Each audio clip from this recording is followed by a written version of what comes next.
Bismillah. Assalamualaikum warahmatullahi wabarakatuh.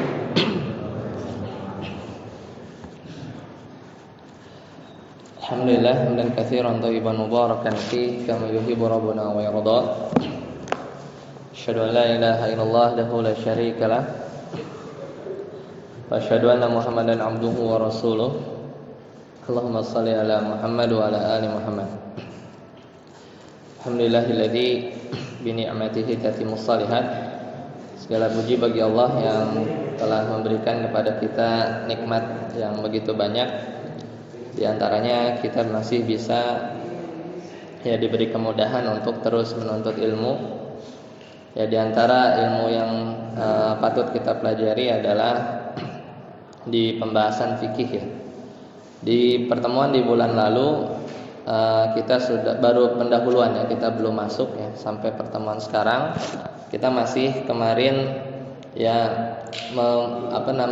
memahamkan bahwa fikih Islam itu begitu luas begitu luas. Dan sekarang sebelum kita masuk, saya coba tambahkan dari materi yang di bulan lalu. Di antaranya sebelum kita masuk di fikih muyassar, dan buku tersebut notabene adalah mazhab Hambali mazhab Hambali karena disusun oleh para ulama di Saudi dan kita juga mengetahui bahwa di Indonesia ini sebagian orang mungkin banyak mengenal justru mazhab Syafi'i tapi juga banyak juga pembelajar yang mendalami di mazhab Hambali. Nah, di antara tambahan sebelum kita mulai mungkin 5-10 menit ke depan. Jadi kemarin kita sudah cerita bahwasanya pada akhirnya dari perjalanan fikih itu sebelum era 4 mazhab itu terbagi dua Ada madrasah ahli hadis yaitu di Mekah, Madinah yang dipimpin oleh Al-Imam Malik dan kutub yang lain adalah mazhab ahli ra'i, itu dipelopori atau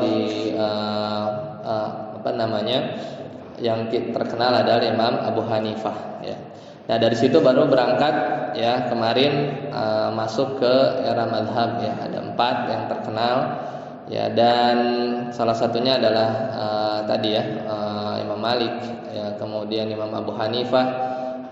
Kemudian Imam Syafi'i belajar dari Imam Malik di awal, kemudian belajar di Imam Abu Hanifah, kemudian Imam Ahmad bin Hambal belajar dari Imam Syafi'i.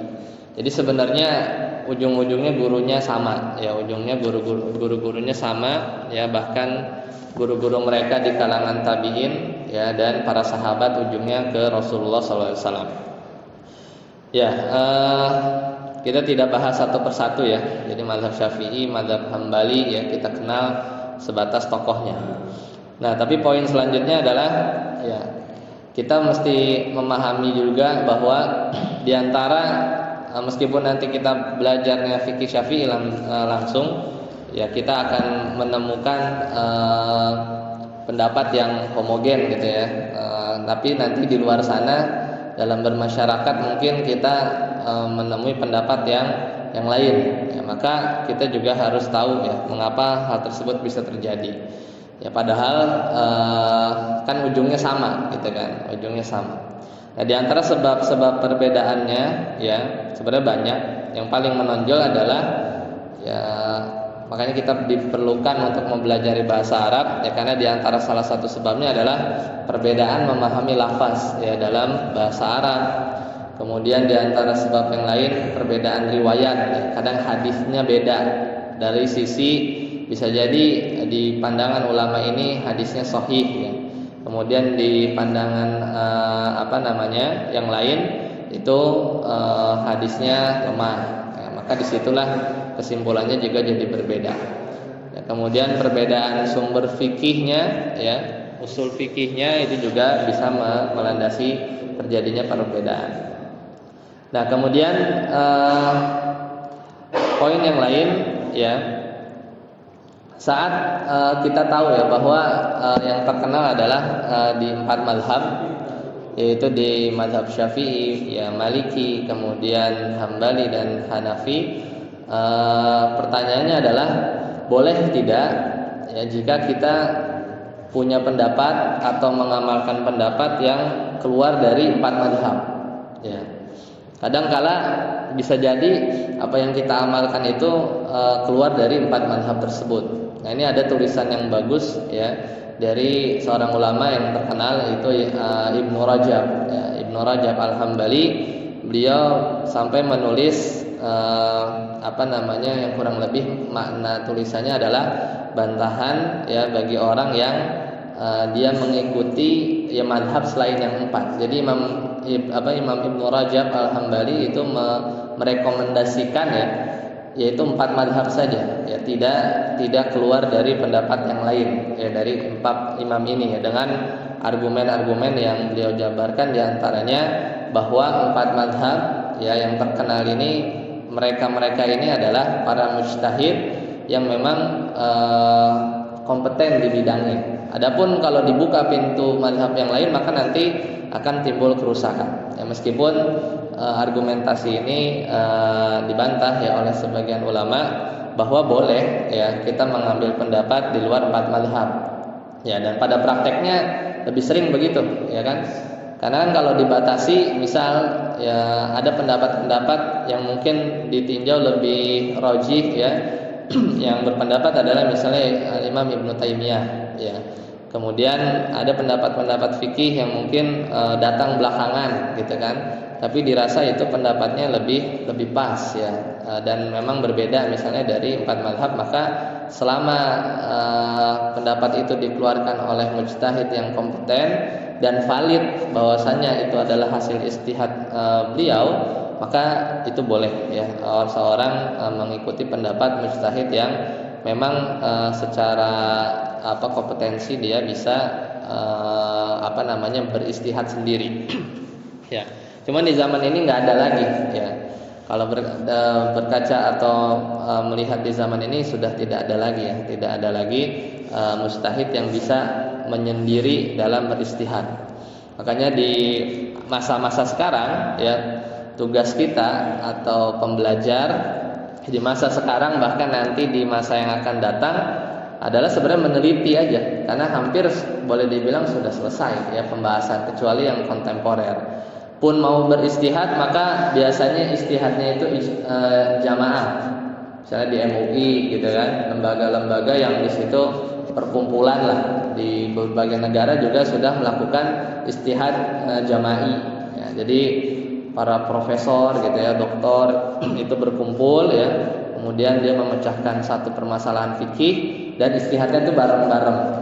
Beda dengan ulama dulu ya, karena kalau ulama dulu tuh kadang satu orang tuh jago di hadis, jago di ulumul Quran, tafsir, semuanya spesialis gitu kan.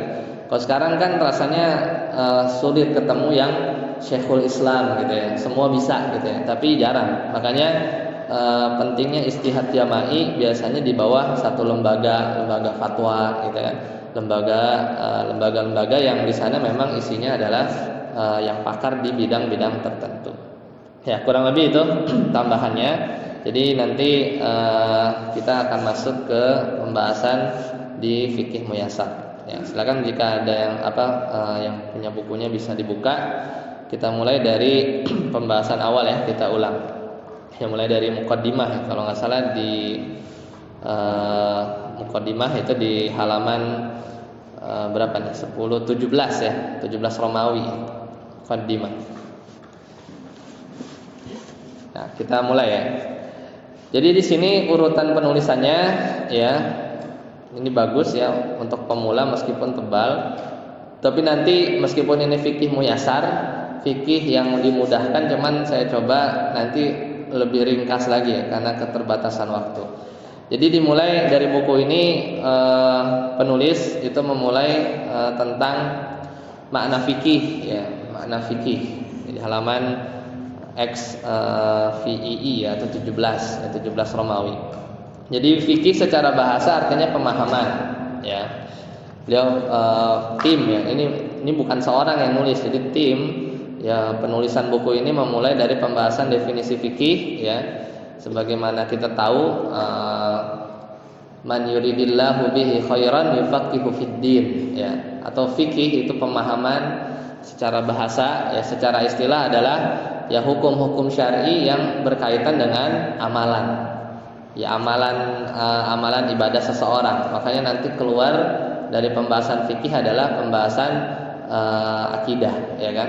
Kemudian sumber-sumbernya kita tahu ya, Al-Qur'an, kemudian sunnah, ijma, qiyas, ini yang umum yang disepakati dari semua madhab ya, bahwa sumber fikih itu pertama Al-Qur'an, kemudian sunnah ya, hadis, kemudian ijma dan qiyas ya. Nah, objek pembahasan fikih itu adalah mukallaf. Ya, mukallaf, orang yang terkena beban syariat, berakal, balik ya. Kemudian ya dia sudah minimal syaratnya dua ya, dia balik dan kemudian dia berakal. Dan objek pembahasan fikih itu bukan barang, bukan benda, bukan produk ya. Jadi sebenarnya kalau misalnya sering ya, apa hukum GoPay? GoPay-nya nggak punya hukum, tapi apa hukum menggunakan GoPay ya. Apa hukum HP? HP nggak ada hukumnya, sunnah, haram, ya, mubah, ya, atau wajib nggak ada. Tapi apa hukum memakai HP? Kayak gitu ya. Jadi mukallaf, objek pembahasan fikih itu adalah mukallaf, orangnya, subjeknya, bukan produk atau bendanya. Ya, jadi sering ya, kadang pertanyaan-pertanyaan tuh nanya produknya, padahal sebenarnya yang dimaksud ya, kita paham orang itu bertanya tentang bagaimana ketika orang tersebut memakai atau melakukan ya, beramal ya, berbuat hal tertentu ya. Nah, kemudian faidah ilmu fikih ya di halaman selanjutnya ya. Jadi sebenarnya dulu itu kan dulu memang di Islam ketika menyebar banyak yang ikut berjihad ya. Turun ayat surat At-Taubah ayat 122 ya, Allah Ta'ala berfirman, a'udzubillahi minasyaitonirrajim, wa ma kanal mu'minuna liyanfiru kaffah. Tidak pantas kalau semua orang beriman itu pergi semua berjihad. Nanti nggak ada yang ngajarin ilmu ya kan, ntar kalau meninggal gitu kan, nanti yang ngajarin Islamnya siapa? Falaula nafara min kulli firqatin minhum ta'ifatun ya. Kalau seandainya ya, mengapa tidak pergi dari tiap-tiap golongan di antara mereka beberapa untuk memperdalam ya ilmu, liyatafaqahu fiddin. Jadi memang di surat At-Taubah 122 ini ya isyarat memang ternyata ada amalan itu yang lebih utama adalah sebenarnya berjihad dari sisi ilmu juga ya. Karena nggak patut semuanya tuh pergi terus di base-nya di masjid-masjid ya, di Madinah ya, itu kosong, nggak ada yang mengajarkan ilmu ya. Waalaikumsalam. Ya, silakan. Waliyunziru qaumahum idza raja'u ilaihim la'allahum yahdharun. Ya, jadi hendaknya ya di antara mereka ada yang memperdalam ilmu tentang agama ya, untuk memberi peringatan kepada kaum mereka ya. Jadi balance ya, seimbang antara yang pergi ke medan jihad ya, kemudian sebagiannya adalah menuntut ilmu. Tapi di zaman sekarang justru malah jihadnya adalah ya belajar ya, menuntut ilmu ya. Selesai di pembahasan muqaddimah. Sekarang kita masuk di halaman pertama ya. Kita masuk di halaman pertama, Kitabut Thahar. Nah, Kitabut Thahar yaitu seperti biasa, fikih itu biasanya mau di buku apapun, mazhab apapun, mulainya dari ya, diawali dengan pembahasan thaharah, bersuci. Karena memang ya ujung-ujungnya ini perkara-perkara yang patut kita pelajari awal ya. Bahkan orang mu'alaf ya, semenjak dia pertama kali kenal Islam kudu diajarin tuh kan, dari mandinya ya, kemudian mandi wajib, kemudian dia wudu dan harus diajari sholat ya. Dan mulai wajib di situ semuanya, belajar Al-Fatihah ya, rukun-rukunnya dan semisalnya. Nah, di sini kita di bagian thaharah ini ada beberapa bab. Jadi mulai dari bab pertama ya, definisi thaharah ya, nanti masuk bab-bab yang lain tentang air ya. Kemudian nanti air najis dan semisalnya ya.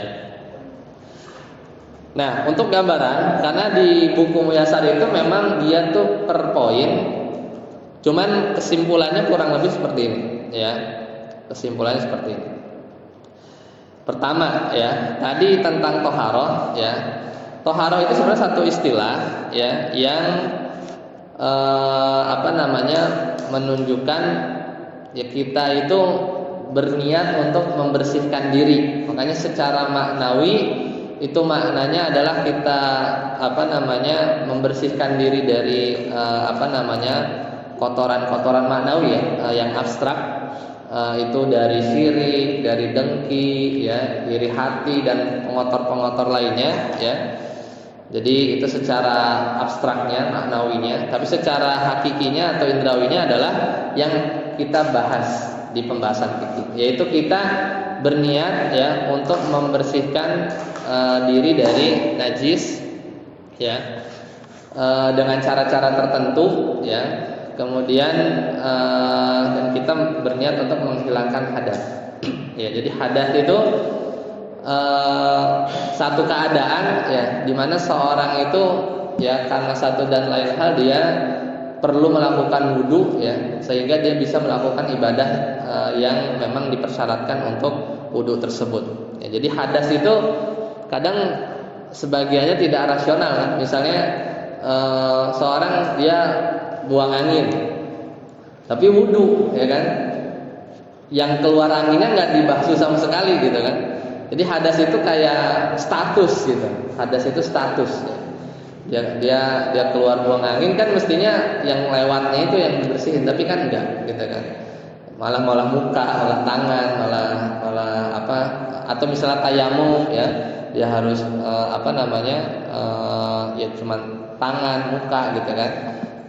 Kemudian jadi hadas itu sifatnya status ya, ketika dia melakukan pembatal dari wudu ya. Nah, kemudian kita lihat di halaman 2 ya. Nah, di situ dijelaskan panjang ya.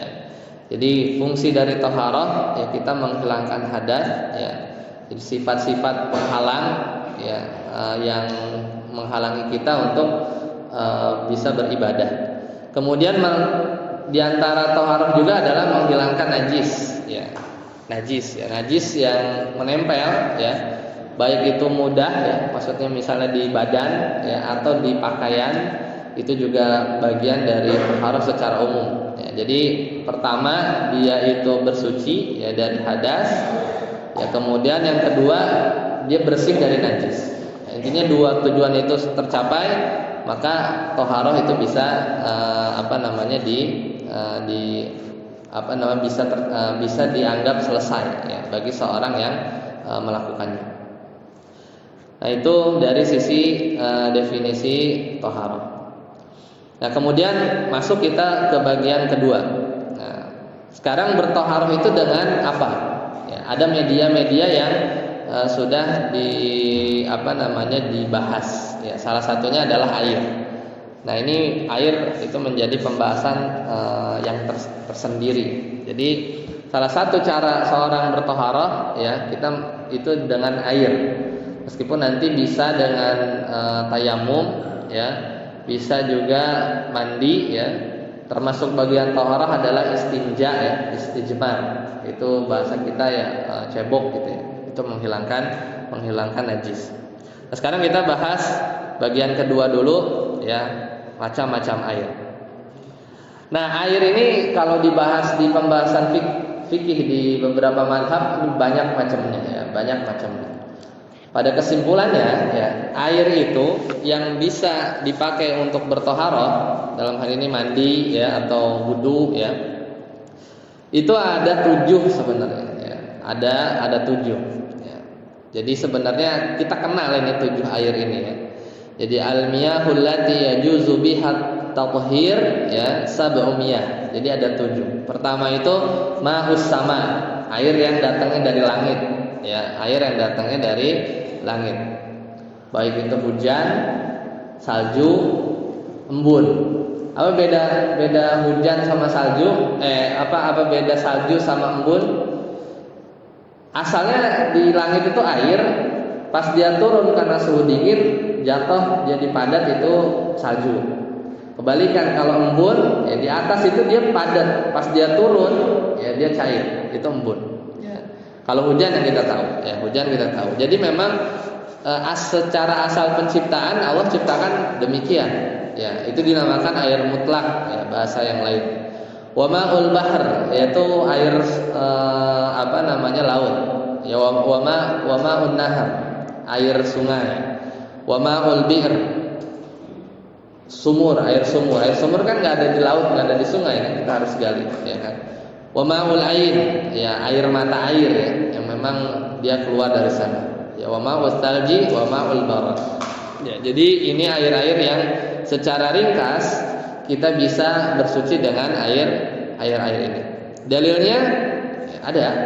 Allah Ta'ala berfirman di surat Al-Anfal ya, ayat 11. Allah Ta'ala berfirman, "Wa yunazzilu 'alaikum minas sama'i ma'an." Dan Allah turunkan bagi kalian minas sama, dari langit, ma'an, air, liyutahhirukum bih, ya untuk bersuci.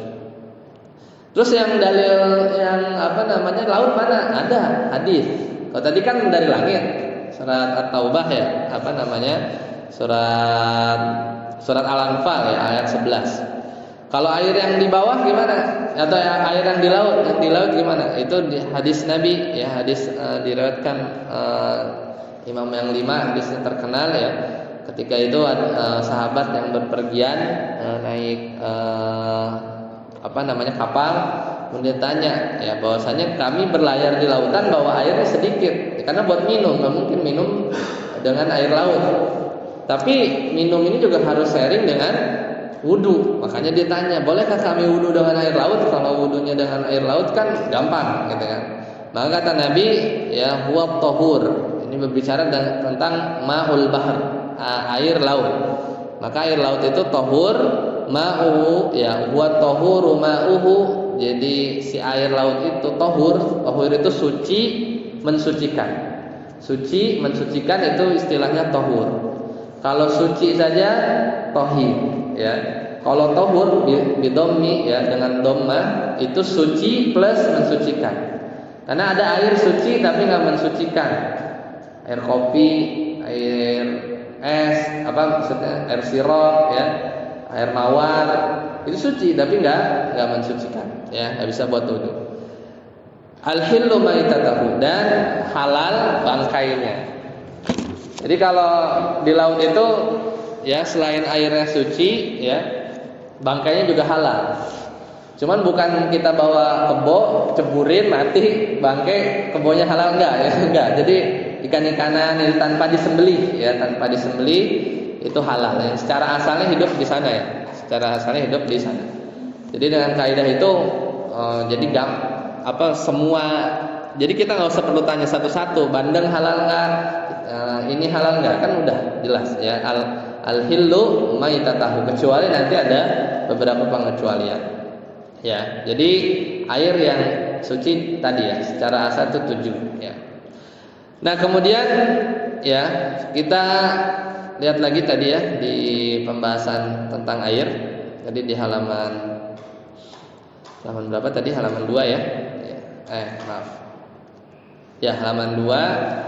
Nah, di situ kan dibahas bagian ketiga ya. Ada air yang tercampur najis. Ya, gimana nih hukumnya ya? Jadi airnya suci, kemudian dia ketemu najis. Istilah kalau di fikih Syafi'i itu mutanajis ya. Kemudian nanti di bagian keempat, gimana kalau air yang tercampur dengan benda suci ya. Bagaimana misalnya ketemu sabun gitu ya, atau misalnya daun bidara ya atau yang lain.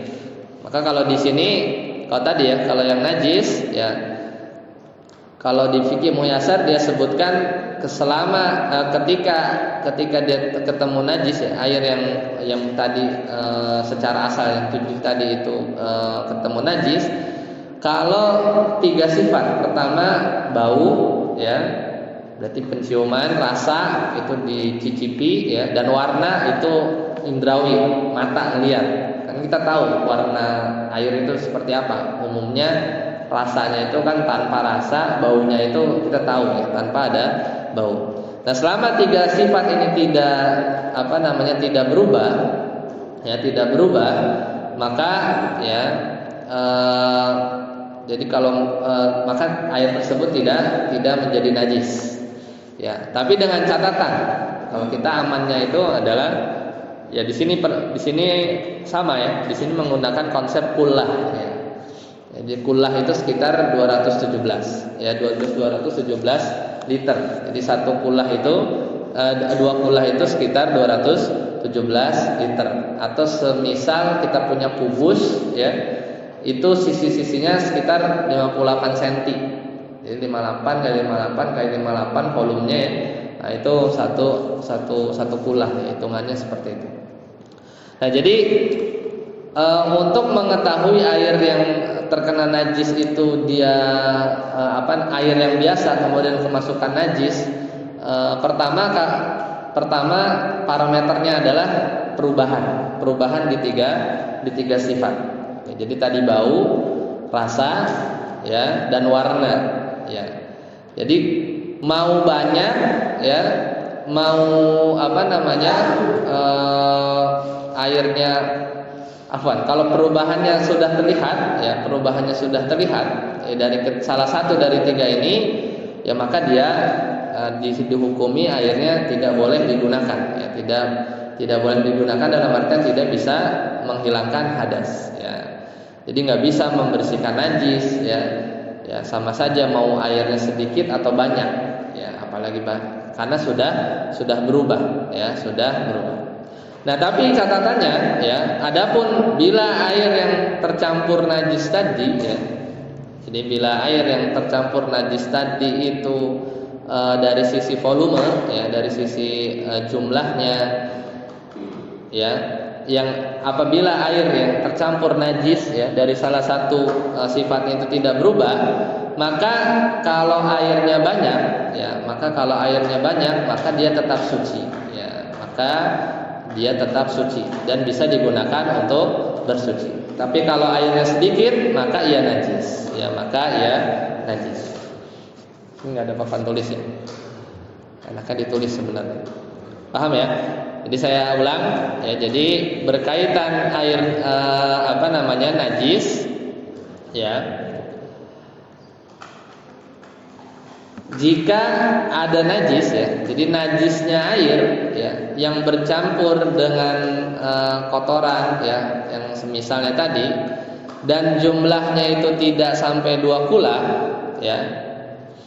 Jadi kalau najisnya air ya bercampur dengan pengotor-pengotor tadi dan jumlahnya tidak sampai 2 kula ya, atau mencapai 2 kula namun berubah ya, maka ijma ya, si air itu nggak bisa dipakai. Jadi kalau si air itu berubah, mau dia 2 kulah kek ya, mau dia tidak 2 kulah ya, maka udah nggak bisa dipakai karena parameter yang tadi ya, sifat tadi itu sudah kelihatan perubahannya. Jadi para ulama itu bersepakat bahwa air yang sedikit mau sedikit mau banyak ya, jika bercampur dengan najis ya, campuran ya, misalnya tahu ada bangke tikus ngambang gitu kan, kemudian dicek si airnya itu ya berubah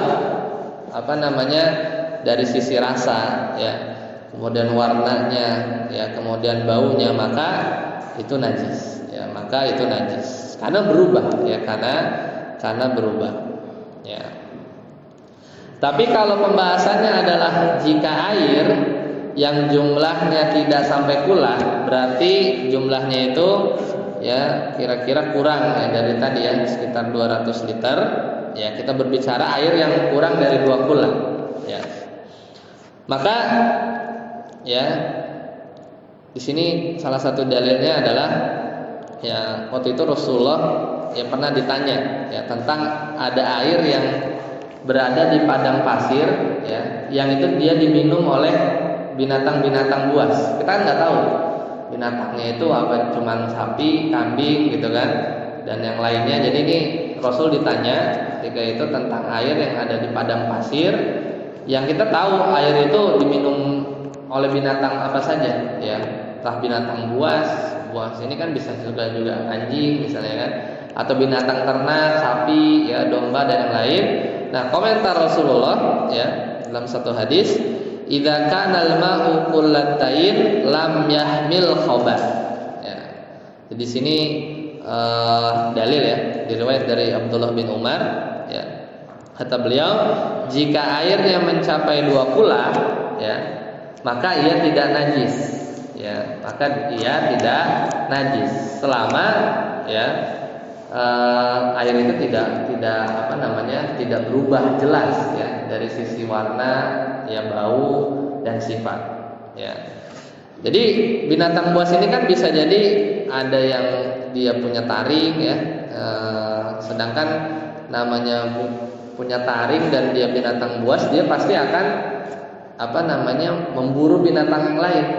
Nah, kalau dia yang minum ya, kan nanti bisa ada darahnya ya, yang jadi mengotori atau membuat najis air yang ada di padang pasir tersebut. Ya, jadi kesimpulan hadisnya ini, kalau kita ketemu air ya tidak sampai 2 kula, ya tidak sampai 2 kula, ya, maka ia jadi najis, ya walau tidak berubah, Jadi memang kalau prakteknya ya, kalau di sebagian pesantren itu atau mungkin di masjid itu dia punya toren memang dibikin lebih dari 2 kula, itu paling aman ya. Jadi atau di rumah-rumah juga ya. Di rumah-rumah itu juga bisa dibuat ya. Kalau misalnya ada penampungan itu senantiasa di maintain volumenya itu selalu di atas 2 kula gitu ya. Jadi itu membuat ya kita lebih tenang lah dari sisi status air yang kita pakai ya. Jadi kalau air itu nggak sampai 2 kula ya, kemudian jatuh najis ya, kurang dari 2 kula jatuh najis, nggak berubah ya, tapi volumenya nggak mencukupi ya, sampai dikatakan supaya air itu bisa secara dirinya sendiri itu menetralkan najis itu, karena volumenya itu kurang dari 2 kula. Tapi kalau lebih ya, ini memang dari syariat sudah menyampaikan bahwa tidak masalah selama nggak berubah ya, selama tidak berubah.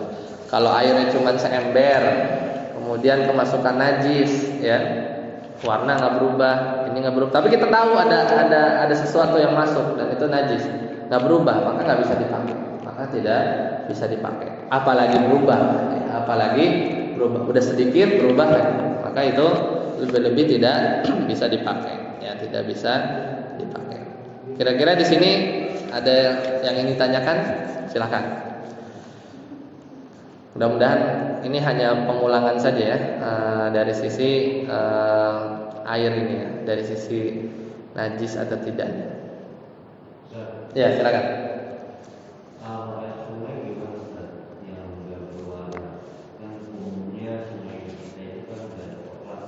Ya.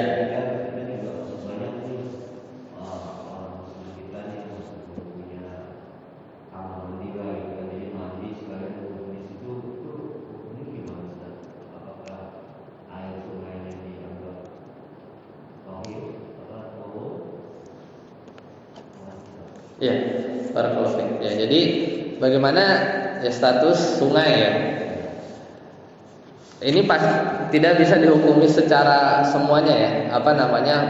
Pasti dihukumi secara lokasi per lokasi. Ya. Apalagi tadi yang sudah disebutkan warnanya sudah berubah. Ya. Mungkin kalau ke arah hulu ya, misalnya di lebih atas atau dekat sumber, itu masih air yang tadi ya, termasuk air mutlak. Ya, bahkan dia memang secara asal penciptaannya itu belum ada hal-hal yang masuk ya. Meskipun di situ ada lumut, di situ ada kayu lapuk entah dari pinggiran sungai kan jatuh gitu kan, kemudian berubah warnanya karena sedikit ada warna-warna coklat dari pelapukan pohon atau lumut. Itu benda-benda yang kalau di pembahasan fikih itu disebutnya mujawir. Jadi memang nggak bisa dihindari oleh air. Ya air ya gimana mau enggak belok sini ada lumut gitu kan, nggak bisa kan. Ya, jadi itu boleh kalau benda-bendanya itu kayak daun yang jatuh ya, itu tetap suci mensucikan. Cuman makin ke hilir, nah di situ kan masuk ya, kadang sungainya itu sudah masuk juga ke pembuangan. Nah, apalagi warnanya sudah berubah dari warna yang di hulu. Nah, itu sudah tidak bisa dipakai sebenarnya. Makanya ya itu banyak program-program itu kan dia air bersih itu kan ya, dia gali sumur ya, karena memang ya sungai tidak representatif ya, hujan juga misalnya jarang, maka dia gali sumur. Jadi memang kalau apalagi sudah berubah itu tidak bisa digunakan sebagai bersuci ya, sebagai bersuci. Ya, semoga menjawab. Barakallahu fiik. Ada lagi pertanyaan? Silakan.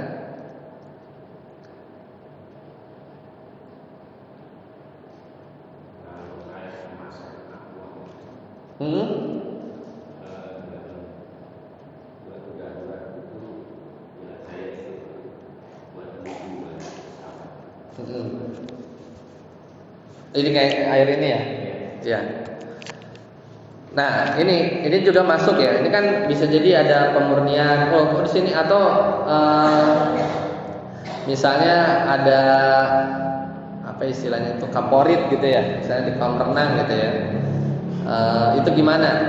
Selama ya secara urf ya kita bilang itu air, maka boleh. Maksudnya ini itu kita nggak misalnya kita ngomong kolam renang, kita bilang kita ciduk ini kan, gitu ya. Kita bilangnya itu air atau air kaporit biasanya kita secara umum air aja kan, air. Karena nggak kurang paham ya mekanisme kerja kaporit itu gimana, apakah dia masuk melarut atau seperti apa. Tapi secara urf ya, selama itu dikatakan air ya, dicek bau ya, rasa ya itu nggak berubah ya, maka itu bisa dipakai wudhu. Nah beda misalnya bak ya, ember ya, kejatuhan sabun. Kalau masih kayak samar dikit gitu ya, itu masih, terus kita ini air. Cuman kalau sama anak kita gitu kadang sabun udah putih, kita dan secara urf itu bukan air lagi, tapi kita bilang air sabun, itu nggak bisa. Ya. Jadi karena sesuatu tadi ya, misalnya sabun, kopi, garam, ya, itu memang dia benda-benda suci, tapi pas ketemu air, maka airnya jadi air suci saja, tidak bisa mensucikan, ya seperti itu. Ya, jadi kalau mineral ya ini bisa, karena secara urf kita bilang ini air, ya air asal penciptaannya, ya. Maksudnya meskipun di belakangnya ini sudah bahkan kalau memang ya memang dia balik lagi ke penciptaan asalnya setelah dimurnikan dan lain, nah itu malah menjadi makin bisa digunakan ya, karena pokoknya itu adalah si airnya itu sesuai sebagaimana Allah menciptakan di penciptaan awal, baik itu dari langitnya ya, sungai atau lautnya atau sumur ya, kan 7 tadi kan, di langit ada 3 kan, di laut, sungai ya, kemudian sumur ya. Jadi sama mata air di bawah. Jadi di langit 3 ya, kemudian di darat itu ada 4 ya. Laut, sungai, mata air dan sumur ya. Jadi memang secara asal. Silakan jika ada pertanyaan lagi atau tambahan.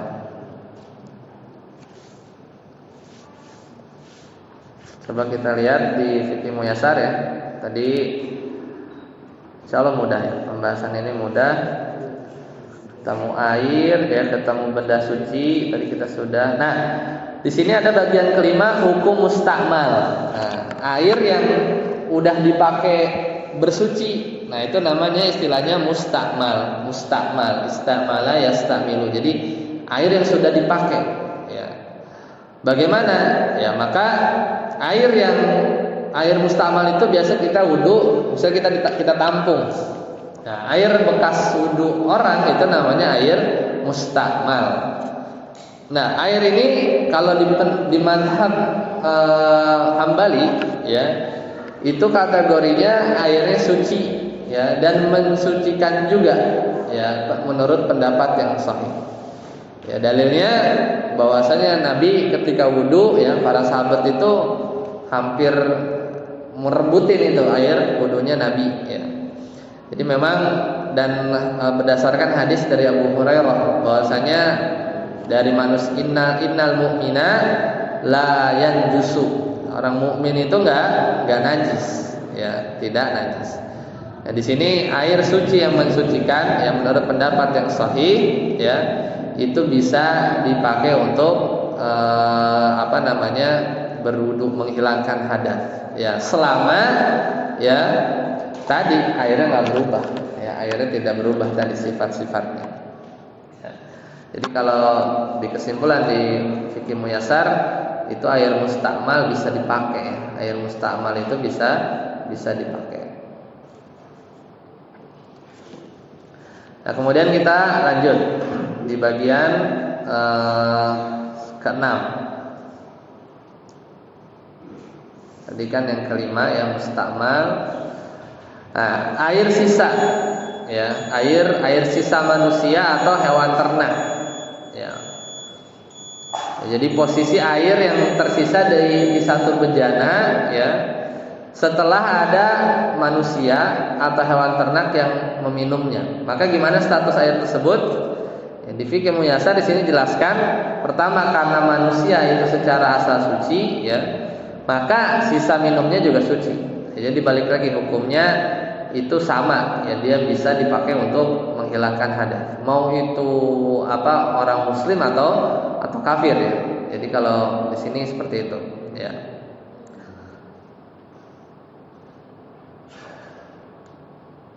Ya, dalilnya diantaranya, ya, dari sabda Nabi sallallahu alaihi wasallam, ya, idza balagal ma'u kullatain lam yahmil khabath.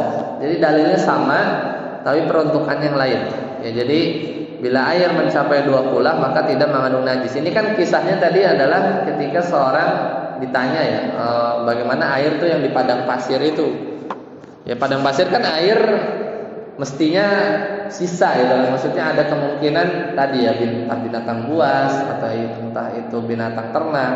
Tapi di sini memang konteks hadisnya berbicara tentang kalau airnya mencapai 2 kula maka itu tidak mengandung najis. Nah, ini kalau di fikih muyasar dimasukin di pembahasan air sisa, ya, dia berdalil dengan hadis yang tentang 2 kula tadi, ya.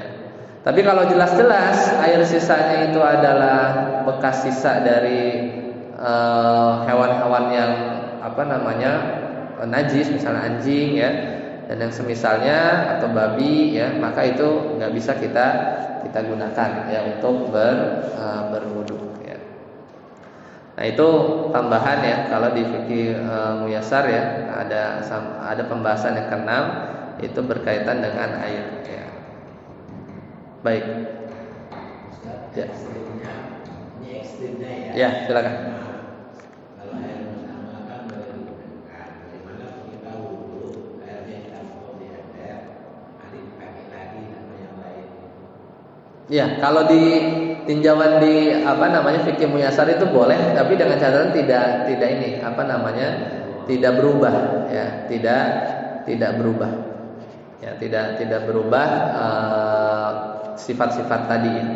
Tapi kalau di mazhab Syafi'i itu harus dikumpulin dulu sampai 2 kula, ya, sampai 2 kula, karena ketika 2 kula itu, ya, konsep yang dipegang itu air itu bisa ini kita ngomongin air sedikit ya, meski mustamal ketika dia nambah ya, atau misalnya diisi gitu ya, ada najis kecil gitu ya, kan kita nggak tahu kan sebenarnya pas kita wudhu itu apakah ada najis ya yang kecil sebenarnya, cuman akhirnya ketampung.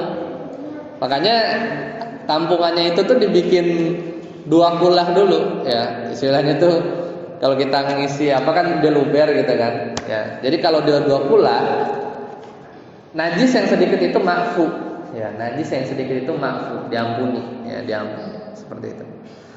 Tapi memang kalau di fikih muyassar atau di mazhab Hambali lebih mudah ya, karena dia tidak detailkan. Cuman kalau di mazhab Syafi'i itu ya harus 2 kulahnya tercapai, seperti itu. Ada lagi pertanyaan? Silakan. Kalau air hujan atau air dari mata air kita ambil 1 ember itu sampai 2 kulah itu bisa pakai? Bisa. Itu kan dari asal penciptaannya kan. Ya, jadi kalau air hujan kita dapat itu kita kita akan bisa kan rasa, cium, bau ya. Cuman harusnya kan sifatnya sebagaimana air asal. Ya, dari mata air atau dari hujan itu kita bisa ambil ya, kita bisa ambil untuk wudhu. Silakan jika ada pertanyaan lagi. Ya, saya ulang ya. Jadi kesimpulannya air ya, kita masih ngomongin air sebelum kita tutup ya. Jadi air yang boleh digunakan itu ada 7 ya secara umum ya. Pertama air hujan, air laut, air sungai. Kita ngomongin yang di atas ada 3. Yang di darat air sungai, air hujan ya, air salju ya, dan embun. Kita ngomongin yang di atas. Kemudian di bawah air laut, air sungai, air sumur dan mata air. Ya. Jadi dalilnya tadi 2. Kemudian dari sisi kedudukannya, air itu ada yang suci mensucikan, itu namanya mutlak. Ya. Jadi sesuai asal penciptaannya. Ya, kemudian ada air suci tapi tidak mensucikan, ya. Itu tadi kalau di contoh-contohnya sebenarnya air mustakmal, cuman di fikih muyassar yang menurut pendapat yang sahih itu bisa digunakan. Ya, kemudian ya dari konteks dari status yang lain air najis. Ya, najis ketika air tersebut bercampur benda najis, ya, dan air tersebut tidak sampai 2 kulah, ya. Karena najis, ya, nggak berubah tuh, nggak sifatnya nggak berubah, tapi kurang dari 2 kulah ya najis, nggak bisa dipakai. Kita nggak ngomong kalau kurang dari 2 kulah tuh kena najis tuh, jadi dia udah otomatis jadi najis. Cuman beda kalau dia udah 2 kulah, ya, kena najis, ya, itu tidak selama sifatnya nggak berubah, maka itu tidak najis. Tapi kalau berubah ya najis. Ya, jadi kalau perubahan itu udahlah pokoknya. Kalau perubahan itu pasti kalau ada yang berubah maka dia nggak bisa digunakan. Cuman kalau ngomongin air sedikit atau banyak, nah itu tadi batasannya 2 kulah. Ya, batasannya 2 kulah. Ada yang pernah dengar air musyammas yang dipanaskan? Pernah dengar? Ya, ini hanya ada di mazhab Syafi'i ya. Kalau di ini enggak dibahas kalau di fikih muyassar. Air musyammas itu air yang panas ya. Cuman kasusnya di Indonesia itu enggak bakal pernah ada karena tidak memasuki kriteria. Jadi kriterianya itu salah satunya airnya itu harus digentong yang dia itu terbuat dari besi atau tembaga ya, dan posisinya itu adalah di Hijaz ya, di daerah-daerah gurun gitu. Mau kita di Indonesia sepanas apapun, kita punya torennya dari besi, terus kita wudhu panas, itu nggak disebut musyammas. Ya. Bahkan Imam Syafi'i pun memakruhkannya pun karena itu tadi dari sisi medisnya, dia bisa bikin belang ya, dari kulit. Ya. Nah, kalau di fikih muyassar dia nggak dibahas ya, tidak dibahas. Ya, kemudian tadi ya terakhir 2 kulah itu padanannya kita punya kubus ya 58 cm sisi-sisinya ya, atau sekitar ya 190 sampai 200 ya, 200 liter. Jadi Kalau punya gentong 300 liter tuh udah pasti di atas 2 kula ya. Barakallahu fiik. Insyaallah nanti kita lanjutkan kembali di pertemuan yang akan datang ya, di pembahasan selanjutnya. Yang tadi kita sudah bahas itu berkaitan dengan air ya. Nanti di bulan selanjutnya adalah di bab kedua tentang bejana ya, tentang bejana insyaallah. Sampai sini dulu. Subhanakallahumma bihamdika asyhadu an la ilaha illa anta astaghfiruka wa atubu ilaik. Assalamualaikum warahmatullahi wabarakatuh.